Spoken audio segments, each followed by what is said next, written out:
안녕하세요. 국어교사 박전현입니다. 여러분들 지난 여름 어땠습니까? 좀 더웠습니까? 그때는 정말 겨울이 왔으면 좋겠다 이런 생각도 했었죠. 자, 이제 겨울입니다. 자, 겨울인데 지금 오늘 봄 이야기를 한번 해보겠습니다. 이 꽃이 어떤 꽃인지 압니까? 자, 이 꽃은 복수초라는 꽃입니다. 우리 팔공산 가산산성 부근에 가면은 세계 최대의 복수초 군락지가 있습니다. 이 꽃이 눈 속에서 삭을 틔워서 그 꽃이 피는 그런 꽃입니다. 굉장히 정열적인 그런 꽃이죠. 이 꽃이, 이 복수초를 여기 가져온 거는, 겨울, 눈 속에서도 꽃이 피는 복수처럼 우리가 아무리 어렵고 힘들더라도 봄은 온다라는 어떤 희망을 가질 수 있겠죠. 자, 이성부 시인의 봄입니다. 자, 봄은 반드시 온다는 것을 뜻합니다. 봄의 생명력도 있고 봄은 온다도 있는데요. 자, 이런 부분들은 여러분 나중에 영상을 한번 보도록 하고요. 따뜻한 햇볕이 있고 생명이 움트는 봄. 계절로서 보면 가만두어도 오지요. 그러나 다시 생각해보면 봄이 오기까지는 눈과 바람 그리고 추위까지도 이겨내야 했습니다. 그렇습니다. 봄은 쉽게 오지 않을지라도 반드시 옵니다. 우리 봄이 온다는 확신, 그런 희망을 가지고 오늘 또 열심히 노력하면 좋겠습니다. 시를 한번 읽어보겠습니다.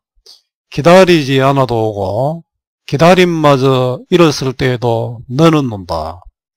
어디 뻘밭 구석이거나 썩은 물 웅덩이 같은 데를 기웃거리다가 한눈 좀 팔고 사움도 한판 하고 지쳐 나자빠져 있다가 다급한 사연 듣고 달려간 바람이 흔들어 깨우면 눈 비비며 너는 더디게 온다.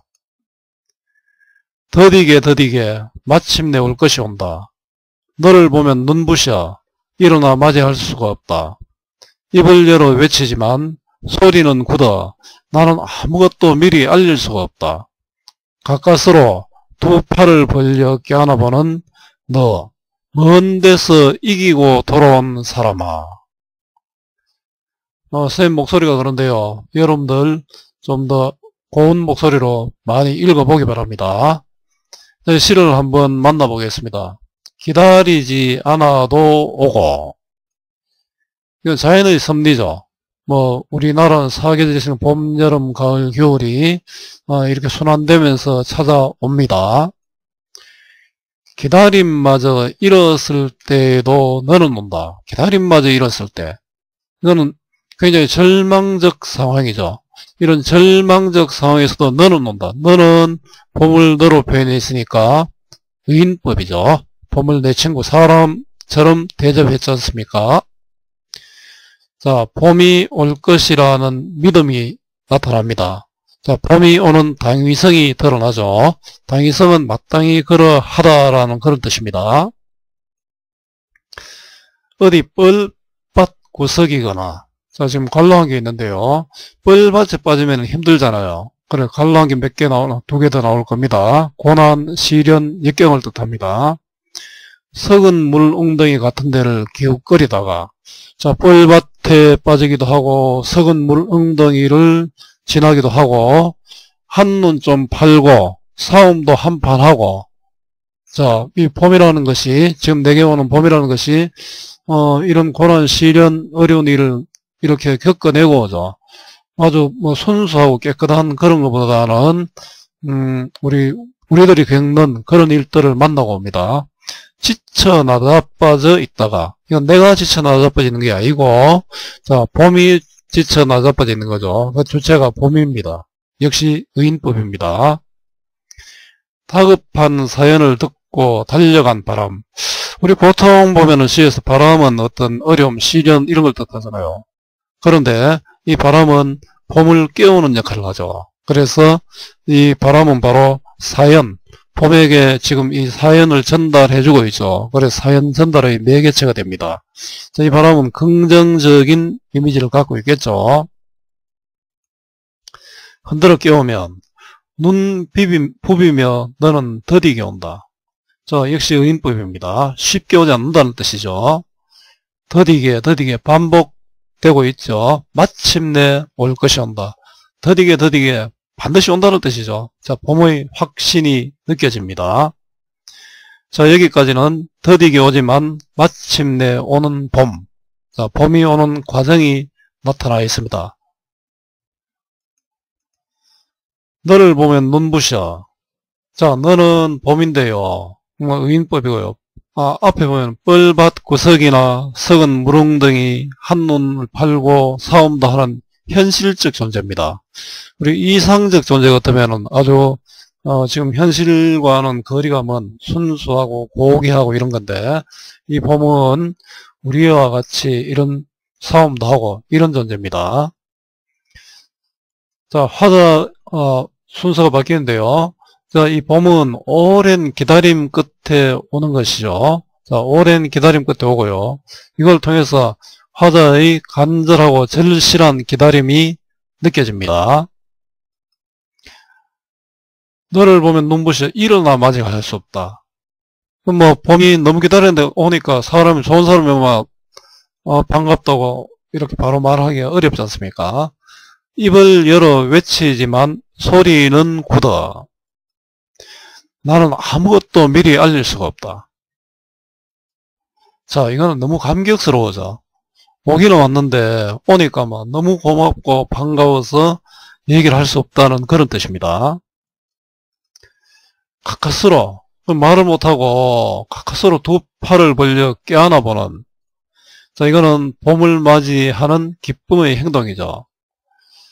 너 먼 데서 이기고 돌아온 사람아. 먼 데서와 사람을 동시에 한번 보겠습니다.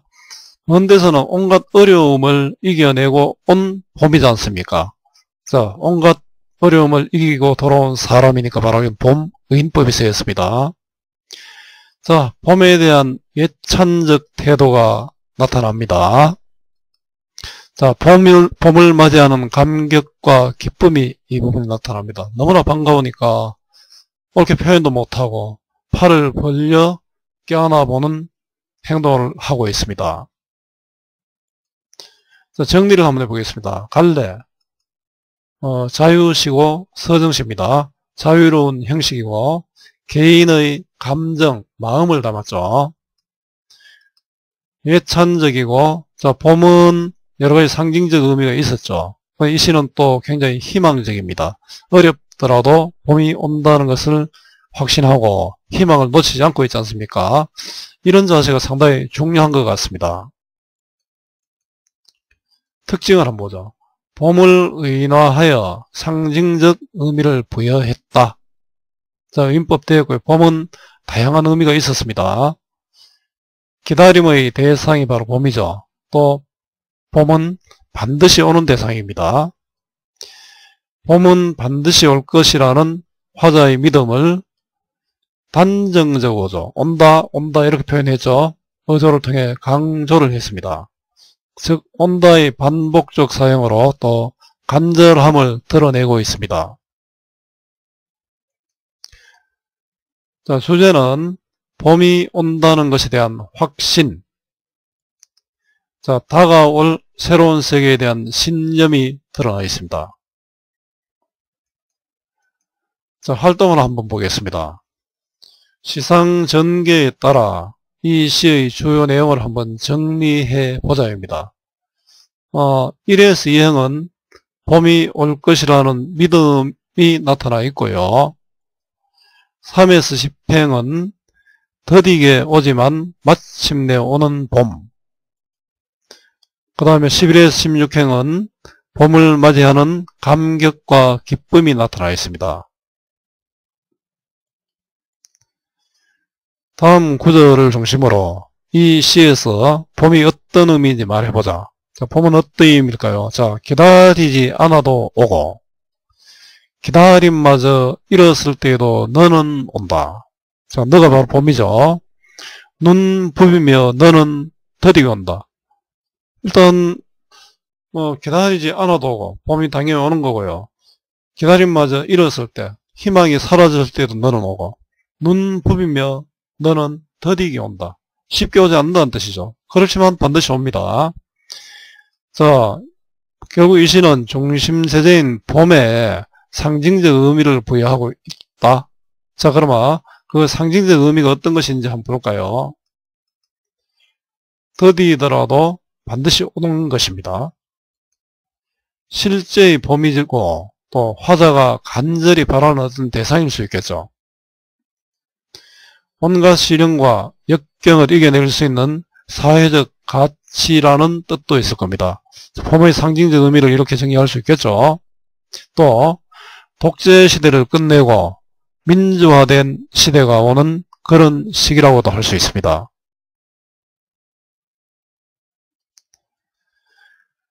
자, 다음 표현에 나타난 형식상의 특징을 한번 정리해보자 합니다. 자, 기다림마저 잃었을 때 너는 온다. 눈 부비며 너는 더디게 온다. 더디게 마침내 올 것이 온다. 자, 온다가 공통적으로 쓰였죠. 너는 온다. 자신감 있는 표현이죠. 그래서 단정적 어조로 할 수 있고요. 자, 온다의 반복적 사용을 통해서 또 간절함을 또 드러내고 있습니다. 자, 눈 부비며 너는 더디게 온다. 이 부분 한번 볼까요? 너 먼 데서 이기고 돌아온 사람아. 좀 뭡니까? 눈 부비며 너 내 친구인 너로 표현했죠. 너 먼 데서 이기고 돌아온 사람으로 표현했죠. 예, 의인법이 쓰였습니다.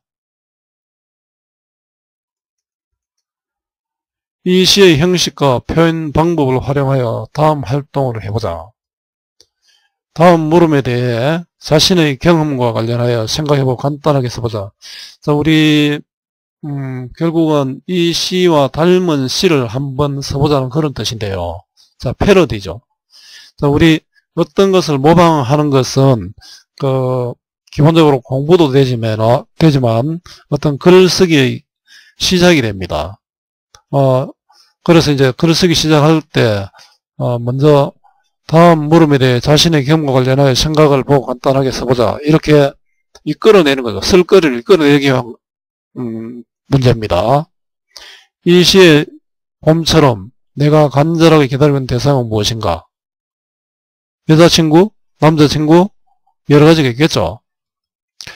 내가 기다리는 대상은 지금 어디에 어떤 모습으로 있을까? 내 친구는 어디에 있을까?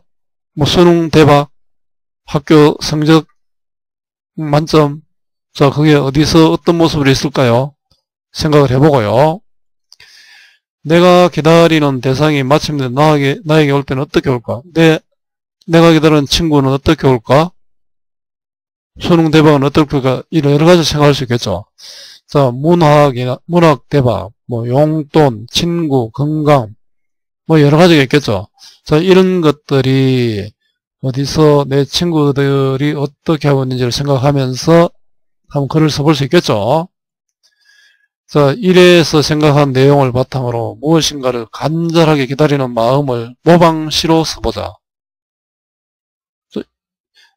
기다리지 않아도 기다림마저 잃었을 때에도 너는 온다. 자, 이렇게 시작하면서 그 모방시 바로 패러디시를 한번 써볼 수 있겠죠. 자, 이 부분은 뭐 여러분들이 한번 해결을 해보면 좋겠습니다. 자, 이런 부분을 썼을 때 우리가 어떤 평가 기준이 있겠죠.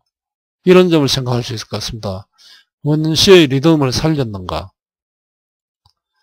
자신의 삶과 생활을 제대로 했는가? 주제가 분명한가? 내용과 표현이 독창적인가?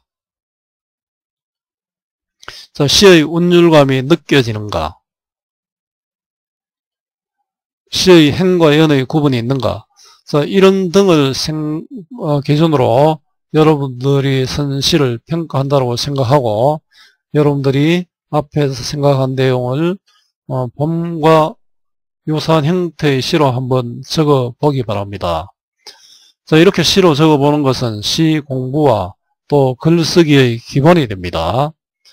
여러분 지금 추운 계절인데요. 봄이 오는 것처럼 여러분들의 이 어려운 이 시간들도 지나고 나면은 행복한 내일이 올 수 있습니다. 그러나 그냥 오지는 않죠. 여러분들의 지금의 힘든 이 과정을 이겨내는 노력이 필요합니다. 여러분들 힘내시기 바랍니다. 자, 오늘은 이성부 시인의 봄이었습니다. 오늘도 고맙습니다.